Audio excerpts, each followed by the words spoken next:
चलिए आज हम लोग रक्त ब्लड के बारे में जानते हैं। ब्लड क्या है? तो ब्लड जो है रक्त है, एक प्रकार का तरल संयोजी ऊतक होता है और रक्त की प्रकृति क्षारीय होती है एवं इसका पीएच मान 7.4 होता है। समान व्यक्ति के शरीर में, कोई भी समान व्यक्ति है उसके शरीर में रक्त की मात्रा शरीर के भार के 7% होती है, यानी जितना भार है उसका 7% उसमें रक्त की मात्रा होती है। ऐसे माना जाता है मेल में 5 से 6 लीटर और फीमेल जो है उसमें 4 से 5 लीटर होता है। और रक्त के बारे में जो अध्ययन करते हैं उसी को हम लोग हेमेटोलॉजी कहते हैं। क्या कहते हैं? हेमेटोलॉजी के नाम से जानते हैं। तो ये इतना याद रखना है रक्त के बारे में कि रक्त एक प्रकार का तरल संयोजी ऊतक है, यह क्षारीय द्रव होता है, इसका पीएच मान 7.4 होता है। ये आदमी का जो रक्त है क्या है, जितना भार रहता है उसका 7% होता है। मेल जो है, मेल में आपका 5 से 6% लीटर होती है और फीमेल में 4 से 5 लीटर होती है। और इसके बारे में जो अध्ययन किया जाता है उस अध्ययन को हम लोग हेमेटोलॉजी कहते हैं। चलिए आगे हम लोग रक्त के बारे में और जानते हैं कि क्या है। तो रक्त जो है दाब को मापने वाले यंत्र को, रक्त दाब जो है ब्लड प्रेशर है उसको मापने वाले यंत्र को स्गाइनोमैनोमीटर कहते हैं। और एक समान व्यक्ति का रक्तचाप जो होता है 120/80 mm होता है, 120/80 mm होना चाहिए। और एक वयस्क मानव में रक्त का निर्माण अस्थि मज्जा में होता है। कहाँ होता है रक्त का निर्माण? तो अस्थि मज्जा में होता है। और भ्रूण अवस्था में इसका निर्माण यकृत में होता है। अगर भ्रूण अवस्था है तो उसमें इसका निर्माण जो होगा लीवर में होता है, यकृत में होता है। तो ये था रक्त के बारे में। तो याद रखना है कि रक्त दाब का मापने वाले यंत्र को स्पाइनोगैनोमीटर कहते हैं। ये जो समान व्यक्ति का रक्त दाब होता है 120/80 होता है। एक वयस्क में जो रक्त का निर्माण होता है स्थित मज्जा में होता है। और भ्रूण अवस्था में जो आपका निर्माण होता है ब्लड का, खून का, जो कि आपका यकृत में होता है, लीवर में होता है। भ्रूण कहने का मतलब क्या है कि भ्रूण अवस्था नहीं, गर्भ अवस्था में। कौन सा अवस्था में? गर्भ अवस्था में। और वयस्क मानव में जो रक्त का निर्माण होता है वो आपका स्थित मज्जा में होता है। तो याद रखना है रक्त के बारे में इतना कि क्या है और क्या नहीं है। चलिए हम लोग आगे रक्त के बारे में जानेंगे कि क्या है और क्या नहीं है, कितने मतलब रक्त का प्रकार क्या है ना। तो देखते हैं रक्त का प्रकार। तो रक्त का प्रकार के पहले संगठन देखते हैं कि रक्त जो है 2 चीज़ों से मिलकर बनता है, जिसमें 55% प्लाज्मा होती है और 45% रक्त कणिकाएँ होती है, जिसे रुधिराणु के नाम से जानते हैं। तो प्लाज्मा में क्या क्या है? प्लाज्मा में जल है, प्रोटीन है, लवण है, ग्लूकोज है, अन्य पदार्थ है। जल 90% है, प्रोटीन 7% है, लवण 0.9% है, ग्लूकोज 0.1% है और इसके अलावा जो बच गया वो 2% है। वही रक्त कणिकाएँ हैं वो 3 प्रकार के आरबीसी, डब्ल्यूबीसी और प्लेटलेट। आरबीसी यानी रेड ब्लड सेल होता है, डब्ल्यूबीसी वाइट ब्लड सेल होता है और जो रक्त कणिकाएँ उसी को प्लेटलेट्स के नाम से जानते हैं। तो आरबीसी यानी लाल रक्त कोशिका है ना, कणिकाएँ, डब्ल्यूबीसी यानी श्वेत रक्त कणिकाएँ और आपका जो है प्लेटलेट्स यानी कि रक्त विभाणु। चलिए आगे हम लोग देखते हैं प्लाज्मा के बारे में। तो प्लाज्मा क्या है? तो यह तरल रक्त का तरल अवस्था में पाया जाने वाला भाग है। जो प्लाज्मा है और रक्त का कौन सा अवस्था में? तरल अवस्था में पाया जाने वाला भाग है। इसका 90% भाग जल होता है। जो आपका प्लाज्मा में 90% जल होता है और बिलिरुबिन के कारण इसका रंग हल्का पीला होता है। नहीं, प्लाज्मा का रंग कैसा होता है? हल्का पीला होता है। किसके कारण होता है? तो बिलिरुबिन के कारण होता है। इसमें कितना वाटर जो था, जल था 90% था। ग्लूकोज प्लस खनिज लवण जो है ऊर्जा निर्माण के अनुकूल होता है। और प्रोटीन जो है, प्रोटीन में थ्रोम्बिन, प्रोथ्रोम्बिन, ग्लोब्यूलिन, फाइब्रिनोजिन या फाइब्रिनोजिन होता है ना। किसमें? प्लाज्मा में। किसमें? प्लाज्मा में ये चीज़ पाया जाता है। चलिए आगे हम लोग देखते हैं प्लाज्मा के बारे में। तो इतना चीज़ हो गया। ऐसे हम लोग याद रखेंगे प्लाज्मा का रंग हल्का पीला होता है। किसके कारण? तो बिलिरुबिन के कारण होता है। यह कौन सी अवस्था में? तरल अवस्था में होता है। और इसमें 90% किसकी? पानी की मात्रा होती है। 90% सबसे ज़्यादा जो है पानी की मात्रा किसमें? प्लाज्मा में होती है। किसमें होती है? प्लाज्मा में होती है। चलिए प्लाज्मा के बाद हम लोग आगे देखते हैं इसके बारे में और भी कि क्या है और क्या नहीं है प्लाज्मा, है ना। तो इतना याद रखना है कि प्लाज्मा में 90% जल हो गया, या जो है तरल अवस्था पाया जाता है ना, और इसका रंग हल्का पीला होता है। चलिए आगे। तो प्लाज्मा का कार्य क्या है? तो प्लाज्मा शरीर में प्रोटीन एवं अन्य पदार्थों को एक स्थान से दूसरे स्थान तक ले जाने का कार्य करता है। प्लाज्मा जो है शरीर में क्या करता है कि प्रोटीन एवं अन्य पदार्थ को एक स्थान से दूसरे स्थान तक ले जाने का कार्य करता है। और दूसरा क्या है कि प्लाज्मा जो है रक्त में पीएच मान को संतुलित करता है। पोटेज वैल्यू को क्या करता है? संतुलित करता है। हाइड्रोजन की पोटेज वैल्यू को संतुलित करता है। रक्त को थक्का जमाने में सहायक होता है। प्लाज्मा भी है जो कि रक्त को थक्का जमा, लेकिन पूरा का पूरा नहीं जमाता है, फिर ये ग्लूकोज की बाहरी अंगों तक पहुंचाता है। ग्लूकोज है, ग्लूकोज की बाहरी अंगों तक क्या करता है, पहुंचाता है। ये सब कार्य किसका है, प्लाज्मा का है। तो इसमें मेन कार्य क्या है कि प्लाज्मा रक्त में पीएच मान को संतुलित करता है। प्लाज्मा का कार्य क्या है कि ये रक्त को थक्का जमाने में भी सहायक होता है, लेकिन पूरा का पूरा नहीं जमाता है। बाकी है कि ग्लूकोज को बाकी अंगों तक पहुंचाता है। कौन, प्लाज्मा का काम है। तो प्लाज्मा जो है शरीर में प्रोटीन को ही क्या करता है, प्रोटीन अन्य पदार्थ को एक स्थान से दूसरे स्थान तक ले जाने का कार्य करता है, ये प्लाज्मा का है। चलिए आगे सीरम के बारे में जानते हैं। सीरम क्या है, तो प्लाज्मा से रक्त का थक्का जमाने वाला कारक, जो प्लाज्मा से रक्त का थक्का जमाते हैं उस कारक को हम लोग क्या कहते हैं, फाइब्रिनोजेनिन नामक प्रोटीन को हटाने से प्राप्त होता है, और उसी को हम लोग सीरम कहते हैं। क्या कहते हैं, सीरम कहते हैं, है ना। यानी जो कारक होता है उसी को हम लोग क्या कहते हैं, फाइब्रोनोजेनिन नामक प्रोटीन को हटाने से प्राप्त होता है। इसी को हम लोग सीरम के नाम से जानते हैं। चलिए आगे जानते हैं क्या है और क्या नहीं है। तो रुधिराणु जिसको हम लोग क्या बोले थे, ब्लड का दूसरा रूप था जिसमें 45% होता था। इसको 3 भागों में, एक WBC, एक RBC, एक प्लेटलेट्स।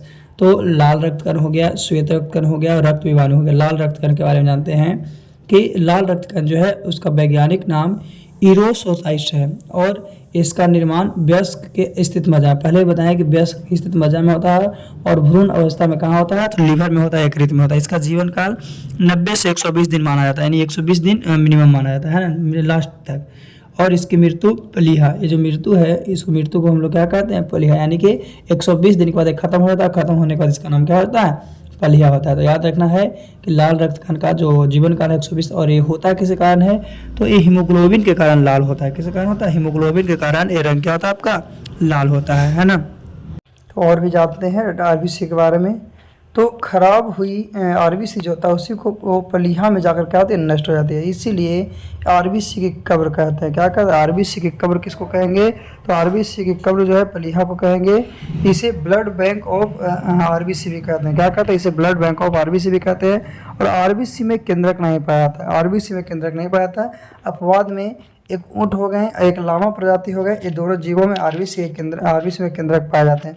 लेकिन ऐसे जो नॉर्मली है उसमें RBC के केंद्रक नहीं पाया। तो याद रखना है कि RBC की कब्र किसको बोलेंगे, तो पलीहा को बोलेंगे। किसको, RBC का जो कब्र है किसको, पलीहा को बोला जाता है। और इसी को ब्लड बैंक ऑफ RBC बोलते हैं। क्या बोलते हैं, ब्लड बैंक ऑफ RBC, क्योंकि खराब जितनी भी RBC होती है वो पलीहा में जाकर क्या होती है, खत्म हो जाती है। पलीहा उसका लास्ट स्टेज है, वहाँ पे जाने के बाद खत्म हो जाती है, इसलिए इसको कब्र बोलते हैं। जैसे कि आदमी मरता है तो कब्र में ले जाकर तो लास्ट उसका कंडीशन होता है ना, उसी तरह से RBC का कब्र जो है आपको पलीहा को बोला जाता है, क्योंकि खून जो है खत्म कहाँ आपका, खराब रक्त जो होता है RBC वो कहाँ, पलीहा में जाकर नष्ट हो जाती है।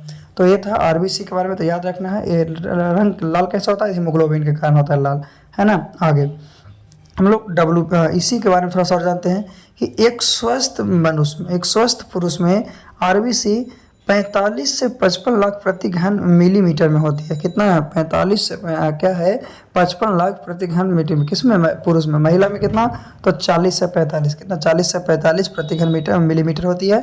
और RBC का मुख्य कार्य ऑक्सीजन का परिवहन होता है। RBC का मुख्य कार्य ऑक्सीजन का परिवहन होता है, जिसके लिए इसमें हीमोग्लोबिन नामक प्रोटीन पाया जाता है। हम पहले बताएं कि हीमोग्लोबिन के कारण क्या होता है, रक्त लाल होता है। तो ये RBC में हीमोग्लोबिन पाया जाता है, और हीमोग्लोबिन के कारण रक्त का रंग लाल होता है। ये दो चीज़ों से मिलकर बनता है, एक हीमेटिन से और एक ग्लोबिन से, एक हीमेटिन से और एक ग्लोबिन से। तो याद रखना पूछेगा कि कितना है, तो 45 से 55 लाख प्रति घन मिलीमीटर होता है, जिसको हम लोग कहते हैं ना कि रक्त का प्लेटलेट्स घट गया है तो वही घटता है। तो 45 से 55 पुरुष में और 40 से 45 महिला में। इसमें क्या, हीमोग्लोबिन नामक प्रोटीन पाया जाता है, और इससे कहने कैसा होता है, लाल होता है। ये दो चीज़ों से मिलकर बना है, एक है हीमेटिन से और एक है ग्लोबिन से। तो इतना चीज़ याद रखना है ना। ये क्वेश्चन अक्सर सभी जगह पूछता है कि RBC में क्या पाया जाता है, हीमोग्लोबिन, और वही पाया जाता है। तो हीमोग्लोबिन के कारण ही रक्त का रंग कैसा दिखता है, लाल दिखता है। कैसा दिखता है, लाल दिखता है। आगे तो दो चीज़ों से मिलकर बना था, एक था हीमेटिन, एक था ग्लोबिन। तो हीमेटिन क्या है और ग्लोबिन क्या है, हीमेटिन के बारे में जानते हैं। तो यह लौह तत्व होता है, जो हीमेटिन है लौह तत्व होता है, और इसी के कारण रक्त का रंग क्या होता है, लाल होता है। और ग्लोबिन जो है एक प्रोटीन होता है, जो कि ऑक्सीजन एवं CO2 को शरीर के विभिन्न भागों तक लाने व ले जाने का कार्य करता है। जो ग्लोबिन है वो क्या करता है कि ये प्रोटीन है, और प्रोटीन है जो काम इसका क्या है, तो ऑक्सीजन जो हो गया और कार्बन डाइऑक्साइड हो गया, CO2 हो गया, उसको शरीर के सभी भागों तक लाने व ले जाने का कार्य करता है। कौन? ग्लोबिन। तो ये हीमोग्लोबिन में पाया जाता है। तो एक तो है लौह तत्व, तो लौह तत्व के कारण इसका रंग क्या होता है, लाल होता है। और एक तो है आपका ग्लोबिन जो प्रोटीन है, जो कि ऑक्सीजन एवं CO2 को शरीर के विभिन्न भागों तक क्या करता है, ले जाता है। तो इतना से हम लोग अभी किसके बारे में जान रहे थे, लाल रक्त के बारे में। चलिए लाल रक्त के बारे में थोड़ी सी और जानते हैं क्या है ना। लाल रुधिर कणिकाएं, तो लाल रुधिर कणिकाएं कॉकरोच में सफेद रंग का रक्त होता है। क्यों?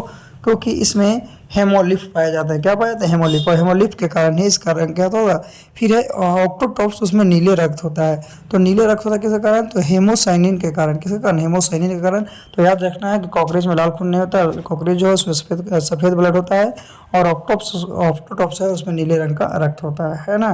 तो इतना चीज़ हम लोग को याद रखना है। आगे लाल रक्त कणिकाएं के बारे में, तो रक्त में आरबीसी का नष्ट होना, और आरबीसी जब नष्ट होता है, खत्म होता है, उसी को हम लोग हीमोलाइसिस कहते हैं। क्या कहते हैं? हीमोलाइसिस। दूसरी बात कि सोते समय जो आरबीसी की संख्या है जितना हम में है उससे 5% कम जाती है, और ऊंचाई पर चढ़ते हैं तो आरबीसी की संख्या 30% बढ़ जाती है। तो लगातार दौड़ते हैं तो उस समय भी हम लोगों की संख्या बढ़ती है। तो आरबीसी की संख्या किस पे बढ़ती है, तो एक घटना और बढ़ना किस पे आपका काम करता है, घटना और बढ़ना किस पे है, तो एनीमिया। एनीमिया बताया गया था कि एनीमिया जो है ये किसी कारण खून की कमी के कारण होता है। तो एनीमिया एफी की कमी के खून के कारण होता है, यानी लॉ एस की कमी के कारण होता है। और बढ़ना तो पॉलीथाइमिसिस, ऊंचाई पर जाने के साथ गर्भधारण के समय त्वचा पर धब्बे बन जाते हैं, किसके कारण होता है, तो आरबीसी की संख्या इस पर निर्भर करती है। तो याद रखना है कि अगर हम लोग सो रहे हैं तो उस समय आरबीसी की संख्या 5% कम हो जाएगा, ऊंचाई पर जा रहे हैं, दौड़ रहे हैं तो उस समय आरबीसी की संख्या 30% बढ़। देखिए हम लोग दौड़ते हैं तो दौड़ने का हम लोग को हाँफने लगते हैं, तो किस कारण, इसी के कारण होता है। क्यों? क्योंकि उस समय खून का ब्लड प्रेशर क्या होता है, बढ़ जाता है। कितना परसेंट? 3%। आरबीसी की संख्या कितनी बढ़ जाती है, 30%। और आरबीसी सोते समय यानी सो रहे हैं तो रेस्ट में है तो उस समय 5% कम जाती है। 5% क्या आती है, कम जाती है। चलिए आगे हम लोग इसके बारे में जानते हैं। थैलेसीमिया। थैलेसीमिया क्या है? थैलेसीमिया के बारे में, तो बच्चों को माता पिता से, जैसे कोई बच्चा है जिसको माता पिता से अनुवांशिक तौर पर मिलने वाला रक्त रोग, अनुवांशिक तौर पर जो रक्त रोग मिलता है, और इस रोग के होने पर शरीर में हीमोग्लोबिन निर्माण की प्रक्रिया गड़बड़ी होती है, यानी हीमोग्लोबिन का निर्माण सही से नहीं हो पाता है, और उससे कारण रक्त क्षीणता यानी खून की कमी के लक्षण प्रकट होते हैं। और इसकी पहचान 3 माह की आयु के बाद होती है। 3 माह जो हो जाएगा उसके बाद होगा, और इसमें रोगी बच्चे के शरीर से रक्त की भारी कमी होने लगती है, जिसके कारण उसे बार बार बाहरी खून चढ़ाने की आवश्यकता होता है। तो ये जो रोग है कहाँ, अनुवांशिकी रोग है, जो कि अपने माता पिता से होता है। जो कब पता चलता है, तो 3 मंथ के बाद ही पता चलता है। 3 मंथ के बाद पहले आपको कोई रोग नहीं पता चलता है। ऐसा ब्लड हमेशा कमते रहेगा, और जब कमेगा तो नेसेसरी है कि बाहर से ब्लड को चढ़ाया जाएगा। नेसेसरी है क्या, कि बाहर से ब्लड को चढ़ाया जाएगा। तो ये था आपका थैलेसीमिया। क्या था? थैलेसीमिया। अब WBC श्वेत रुधिर कणिकाएं के बारे में जानते हैं। तो इसका जो वैज्ञानिक नाम है वो है ल्यूकोसाइट्स। इसका निर्माण स्थित मज्जा में होता है, मृत्यु रक्त में हो जाता है, रक्त में खत्म हो जाता है। इसका जीवन काल 2 से 4 दिन या 13 से 20 दिन, ऐसे मिनिमम मानते हैं कि 2 से 3 सप्ताह होता है। कि तो 2 से 3 सप्ताह होता है ना। केंद्रक में कहाँ, केंद्रक में उपस्थित रहते हैं। इसकी संख्या 8,000 से 10,000 के बीच होता है। जो WBC की संख्या 8 से 10,000 होती है। इसका कार्य क्या है कि हमारे शरीर की प्रतिरक्षी तंत्र को मजबूत करता है ना। प्रतिरक्षी जो है तंत्र को मजबूत करता है, और रोगों से सुरक्षा प्रदान करता है। रोगों से क्या करता है, सुरक्षा प्रदान करता है। फिर है कि यह जीवाणुओं को नष्ट करते हैं, इसीलिए इसे शरीर की रक्षा रक्त की पुलिसमैन कहते हैं। नहीं पूछेगा कि रक्त का पुलिसमैन किसको, WBC को। रक्त का पुलिसमैन किसको, तो WBC को कहेंगे। फिर इसमें हम लोग पढ़े थे कि जो आपका क्या था, RBC का जो क्या था, यानी कि खत्म कहाँ होता है, तो पलीहा में होता था, है ना। तो इस तरह से इसको याद रखना है कि रक्त का पुलिसमैन जो है किसको, तो रक्त का पुलिसमैन जीवाणु को, मतलब कि WBC को कहा जाता है। किसको, WBC श्वेत जीवन काल कितना, तो 2 से 3 सप्ताह होता है। 2 से 3 सप्ताह। इसकी संख्या 8 से 10,000 होती है। ये बाहरी आघातों की जो प्रतिक्रिया जीवाणु होते हैं उससे क्या करता है, लड़ता है। क्या करता है, वो लड़ता है। कौन, WBC। कौन है, WBC। चलिए WBC के बारे में हम लोग इतने बात याद रखें, आगे इसमें ही जानते हैं कि क्या है और क्या नहीं है WBC के बारे में। तो WBC जो है वो 2 प्रकार का होता है, एक कणिका युक्त होता है, एक अकणिका युक्त होता है। तो कणिका युक्त को 3 भागों में बांटा गया है। एक है न्यूट्रोफिल्स, एक है बेसोफिल्स, एक है इयोनोफिल्स। इयोनोफिल्स तो सर्वाधिक मात्रा जो होता है WBC में वो आपका न्यूट्रोफिल्स होता है, और सबसे कम मात्रा होता है वो बेसोफिल्स होता है। उसी तरह से अकणिका में 2 होते हैं, जो कि मोनोसाइटिस और लिम्फोसाइटिस। तो मोनोसाइटिस में डब्ल्यूबीसी वो बड़ी होती है, सबसे बड़ी डब्ल्यूबीसी होती है, और सबसे छोटी जो होती है वो किस में होती है, तो लिम्फोसाइट्स में। यानी हम लोग डब्ल्यूबीसी का दो प्रकार, कोशिका कनिका युक्त और अकनिका युक्त। तो कनिका युक्त 3 प्रकार के और अकनिका युक्त 2 प्रकार के। कनिका युक्त 3 प्रकार के, जिसमें न्यूट्रोफिल्स है जो सर्वाधिक मात्रा में पाया जाता है, और बेसोफिल्म्स है जो सबसे कम मात्रा में, और जो एक और बच गया इओसिनोफिल्म्स वो बीच में। फिर है आकनिका में 2 था, एक मोनोडाइटिस और एक लिम्फोसाइट्स। आगे हम लोग चलते हैं। तो सबसे पहले न्यूपोसिल्स क्या कहते हैं, तो न्यूपोसिल्स संख्या में सर्वाधिक होते हैं। अभी बताए थे कितना परसेंट, 65% होता है। ये क्या करता है कि अब बाहर से आने वाले जीवाणुओं पर पहले आक्रमण करता है, जो बाहर से जीवाणु आता है उस पर आक्रमण करता है और शरीर की रक्षा करता है। दूसरा था बेसोफिल्स, जो इस सबसे कम होता है, 1% मात्रा होता है। कितना परसेंट, 1%। और ये हमारे शरीर को एलर्जी से बचाता है। एलर्जी से हम लोग नहीं कहता कि एलर्जी हो गया कोई चीज़ है तो एलर्जी से बचाने के लिए आपका कौन है, तो बेसोफिल्म्स है। फिर है तीसरा नंबर, जो कि क्या करता है, इओसिनोफिल्म्स परजीवी है, इसके संक्रमण से सुरक्षित करता है। त्वचा के संक्रमण के समय ही इसकी संख्या में वृद्धि, जो त्वचा का संक्रमण होगा तब इसकी वृद्धि होगी, अन्यथा इसकी वृद्धि नहीं होगी। तो सबसे ज़्यादा कौन है आपका, 65% जो है न्यूट्रोफिल्म्स है, और एलर्जी के लिए जो है बेसोफिल्म्स है वो 1% पे। कितना परसेंट पे है, 1% पे। और जो यूओफिल्स है वो क्या है कि इसकी संख्या वृद्धि के साथ बढ़ती है। अगर वृद्धि होगा तो इसकी संख्या क्या होगी, बढ़ेगी। फिर है मोनोसाइट्स। तो मोनोसाइट्स जो है सबसे बड़ी आकार की डब्ल्यूबीसी से सबसे बड़ा होता है, और इसी एक घाव को भरने में रखा है। जैसे कि घाव वगैरह होता है, कट छट गया, कुछ कमियां आ गई तो हो जाता है ना, तो उसको भरने के लिए मोनोसाइट्स की आवश्यकता होती है। और लिम्फोसाइट्स जो होती है सबसे छोटी आकार की डब्ल्यूबीसी होती है, और इसी को मेमोरी सेल निर्माण करता है। ये जो है आपका लिम्फोसाइट्स जो है किसका निर्माण करता है, तो ये मेमोरी सेल्स का निर्माण करता है। एक क्वेश्चन आपसे अक्सर पूछेगा कि घाव भरने में कौन मदद करता है, तो मोनोसाइट्स जो है घाव भरने में मदद करता है। और यह जो श्वेत रक्त कोशिका है कनिका युक्त में, मतलब कि श्वेत रक्त कोशिका कनिका युक्त है, उसमें किसकी सबसे बड़ी आकार की होती है, डब्ल्यूबीसी। सबसे बड़ी आकार की क्या होती है, डब्ल्यूबीसी। चलिए तो हम लोग चलते हैं थोड़ी से रक्त विभाणु के पास कि रक्त विभाणु क्या होता है। 2 पॉइंट जान गए हैं, तो तीसरे रक्त विभाणु के बारे में भी हम लोग थोड़ा सा जान लेते हैं क्या है और क्या नहीं। तो रक्त विभाणु का नाम, वैज्ञानिक नाम थ्रोम्बोसाइट्स है। इसका निर्माण भी स्थित मज्जा में ही होता है। इसकी मृत्यु भी पलिया में होती है। इसमें केंद्रक नहीं पाया जाता है। इसका जीवन काल 3 से 5 दिन होता है। कितना, 3 से 5 दिन इसका जीवन काल होता है। एक इसका कार्य क्या है, मेन कार्य है रक्त को थक्का जमाने में मदद करता है। जैसे कि प्लाज्मा में बताए थे कि रक्त को थक्का करता है, लेकिन मुख्य रूप से जो है आपका कौन करता है, तो रक्त विभाणु जो है वो करता है, थ्रोम्बोसाइट्स वो करता है। याद रखिए, सबसे ज़्यादा क्वेश्चन पूछता है।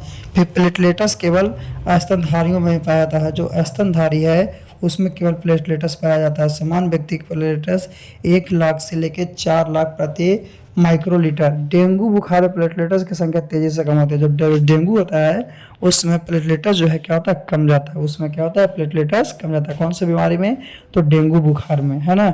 इसका जीवन काल 3 से 5 दिन होता है। इसको वैज्ञानिक नाम क्या है, तो थ्रोम्बोसाइट्स का वैज्ञानिक नाम है। इसकी मृत्यु प्लीहा केंद्रक में नहीं पाया था। प्लीहा केंद्रक में नहीं पाया था। एक काम क्या करता है, रक्त को थक्का जमाने का कार्य इसका है। किसका, रक्त विभाणु का जो कार्य है वो रक्त को थक्का जमाने का कार्य है। चलिए और इसके बारे में थोड़ा सा जान लेते हैं।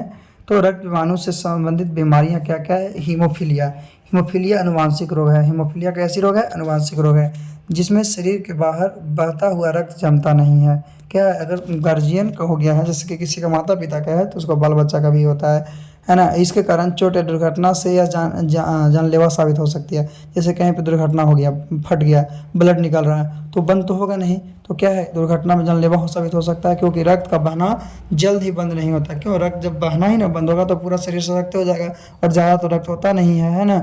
इसलिए हीमोफीलिया को रॉयल डिजीज के रूप में जाना जाता है। जो हीमोफीलिया किसके, तो रॉयल जो है डिजीज के रूप में जाना जाता है। किसको, हीमोफीलिया को, है ना। एक ऐसा रोग है, तो एक प्रकार का अनुवांशिक रोग है। कैसा रोग है, तो एक प्रकार का अनुवांशिक रोग है।